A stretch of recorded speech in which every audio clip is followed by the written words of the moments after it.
ವರದಿಗಳನ್ನು ನಮ್ಮ ಮುಂದೆ ಸಾದರಪಡಿಸಲಿಕ್ಕೆ ಸನ್ನದ್ಧವಾಗಿ ಪತ್ರಿಕೆ ನಮ್ಮೊಂದಿಗೆ ಬಂದಿದೆ, ನಮ್ಮ ನೆಲಕ್ಕೆ ಬಂದಿದೆ. ಮೊದಲೇ ನಮ್ಮ ನೀಲಕ್ಕೆ ಹೇಳಿದಂಗೆ ಈ ವ್ಯವಸ್ಥೆಯನ್ನು ಪ್ರಶ್ನಿಸಲಿಕ್ಕೆ ಈ ನೆಲ ಕಾದಿದೆ.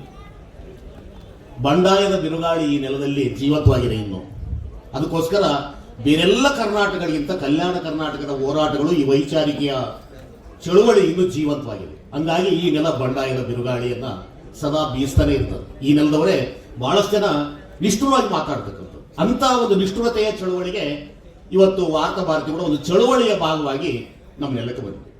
ಅದಕ್ಕೋಸ್ಕರ ಈ ಪತ್ರಿಕೆ ಕೂಡ ಚಳುವಳಿಯ ಭಾಗವಾಗಿದೆ ಅಂತ ಅವರು ಸಂಪಾದಕರು ಹೇಳಿದರು.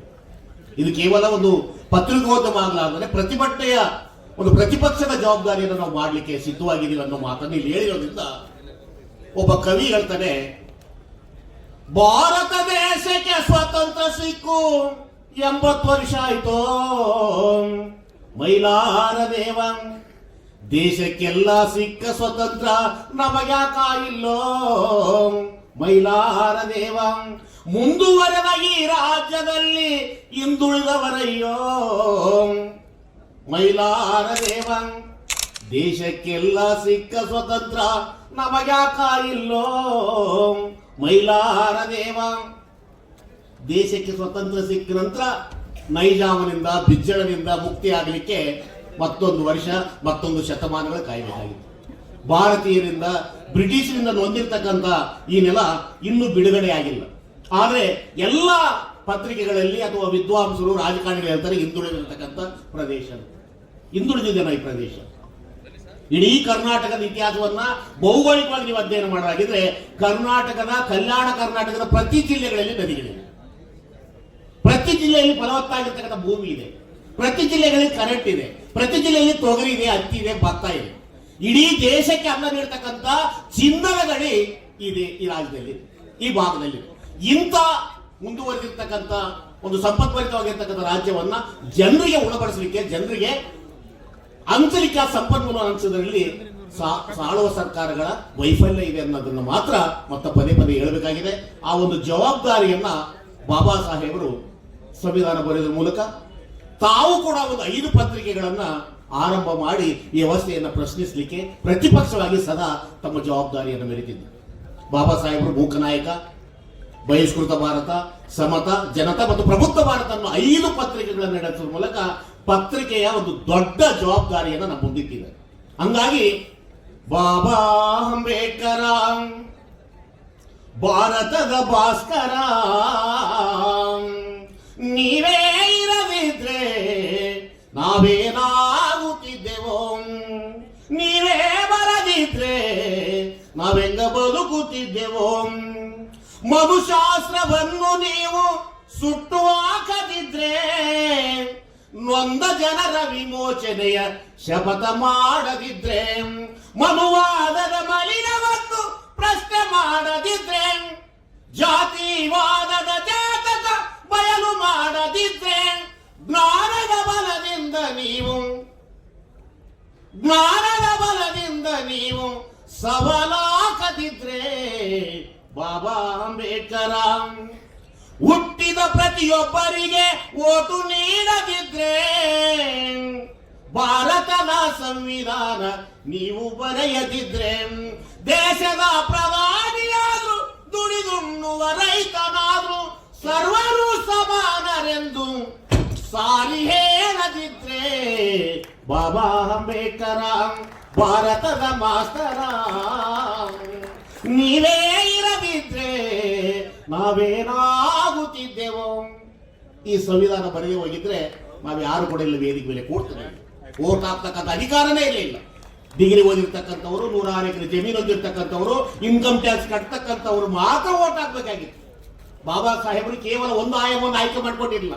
ಪತ್ರಕರ್ತೆಯ ಒಂದು ಉದ್ಯೋಗವನ್ನ ಪ್ರತಿಭಟಿಸಲಿಕ್ಕೆ ಜೊತೆಗಿಟ್ಟುಕೊಂಡೇ ಈ ದೇಶದಲ್ಲಿ ಯಾವ ರೀತಿಯ ಕಾನೂನುಗಳಿರಬೇಕು, ಕಟ್ಟಡಗಳಿರಬೇಕಂತ ಪ್ರತಿಪಾದಿಸಿರ್ತಕ್ಕಂಥದ್ದು.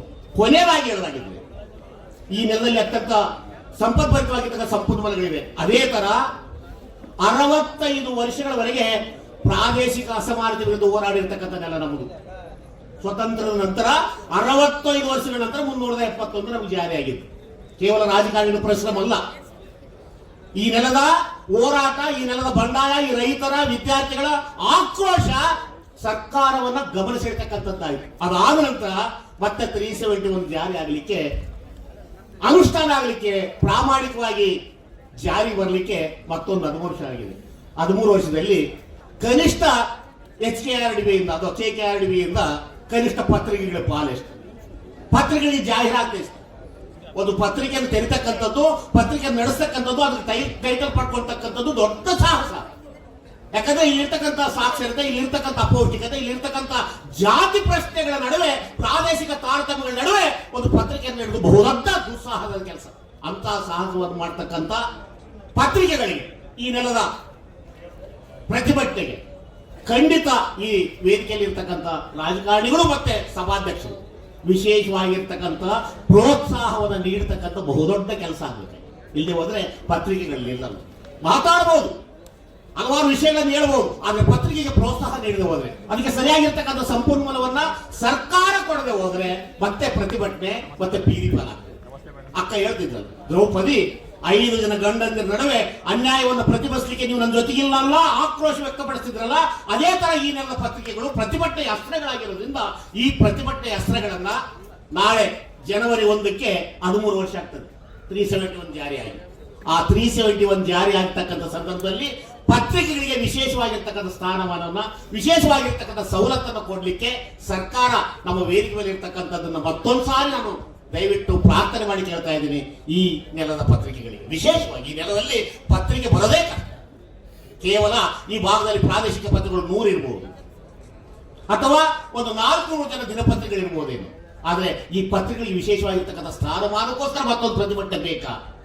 ಅಂತ ಒಂದು ಜನಧನಿಯಾಗಿರ್ತಕ್ಕಂಥ ವಾರ್ತಾ ಭಾರತಿ ಇದರ ಸಾರಥ್ಯವನ್ನು ವಹಿಸಲಿ. ಆ ಸಾರಥ್ಯದ ಕಾರ್ಯಕ್ರಮದಲ್ಲಿ ಕನಿಷ್ಠ ಪತ್ರಕರ್ತರ ಅಹವಾಲುಗಳು ಈ ನೆಲದಲ್ಲಿ ಮತ್ತಷ್ಟು ಹಿನ್ನೆಲೆಗೆ ಬರಲಿ, ಮುನ್ನೆಲೆಗೆ ಬರಲಿ ಅಂತ ಹೇಳ್ತಾ, ಈ ವಿಷಯವನ್ನು ಗಂಭೀರವಾಗಿ ಪರಿಗಣಿಸ್ತಕ್ಕಂಥ ಸರ್ಕಾರ ಇಲ್ಲಿರೋದ್ರಿಂದ ದಯವಿಟ್ಟು ಕ್ಷಣ ಮಾತ್ರದ ಕೆಲಸ ಇದೆ. ಇದಕ್ಕೋಸ್ಕರ ದೊಡ್ಡ ಸರ್ಕಸ್ ಮಾಡಬೇಕಾಗಿಲ್ಲ, ಇದಕ್ಕೋಸ್ಕರ ಒಂದು ದೊಡ್ಡ ಸಂಪುಟದ ಸಭೆ ತೀರ್ಮಾನ ಆಗಬೇಕಾಗಿಲ್ಲ.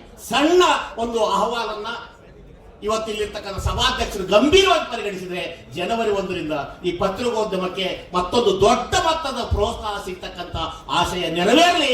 ಅದೇ ವಾರ್ತಾ ಭಾಷೆಯ ಸದಾಶಯ ಅಂತ ಹೇಳಿ ನನ್ನ 2 ಮಾತನ್ನು ಮುಗಿಸ್ತಾ ಇದ್ದೀನಿ. ಧನ್ಯವಾದಗಳು.